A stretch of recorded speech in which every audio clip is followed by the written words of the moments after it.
The Sydney Thunder have sputtered their way to the lowest total in Big Bash history, just 15 runs, to hand the Adelaide Strikers the easiest of wins at Showground Stadium.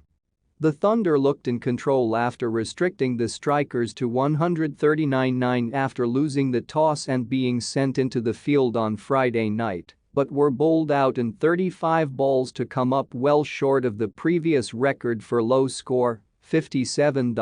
I don't have much to say about that, to be honest, Thunder captain Jason Sangha said after their 124-run defeat. I could sit here and I could dive into what went wrong and what we could have done better. But at the end of the day, it's just not good enough for a professional team to get bowled out for that little. Henry Thornton, 5-3, and Wes Agar, 4-6, ran riot as the Thunder limped to 6-9 in the power play. Thornton, the 26-year-old paceman who had played only 8 BBL matches before this summer, finished the night with statistically the most efficient spell in BBL history. His economy was 1.06 from just under 3 overs. I'm still in shock, Thornton said at Stumps. We just couldn't believe what was happening. Adelaide's two marquee bowlers, Siddle and Rashid Khan, did not even need to bowl.Specialist quick Brendan Doggett, top scored for the Thunder with 4 runs, scored from the sole boundary of an innings that lasted less than 40 minutes. The Strikers once again had success by starting their innings with spinner Matt Short, who dispatched Matthew Gilkes with a length ball that the opener hit to point.It was Gilkes' second duck from as many balls this tournament, but the Strikers were only getting started.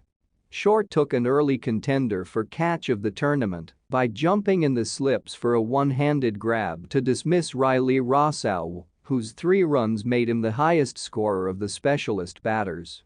Thornton had Sangha only 2 balls later as the second of 5 ducks. Other than Gilkes and Sangha, English superstar Alex Hales, Green and Gurinder Sandhu all went without scoring.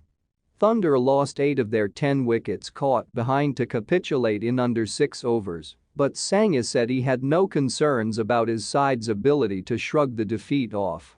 I think it's pretty easy to move on, he said. I know from the outside it looks like we should be having long meetings and talking about how we can change our technique and all this other stuff, but at the end of the day, it's one bad game. You've got to understand that things aren't always going to go your way as a batter. On another day, Rossouw's shot goes a centimetre over Short's hand for 4, and maybe we don't have this conversation and we end up on the winning side. You bin this game, you move on. We have another opportunity on Sunday against the Renegades. You've just got to keep trusting what went well. We're a good enough team. Earlier, Chris Lynn and Colin de Grandhomme forged a 66-run partnership for the only real highlight of the Strikers' modest 9-139. But the Thunder's effort made the Strikers look like world beaters, and they now move to 2-0.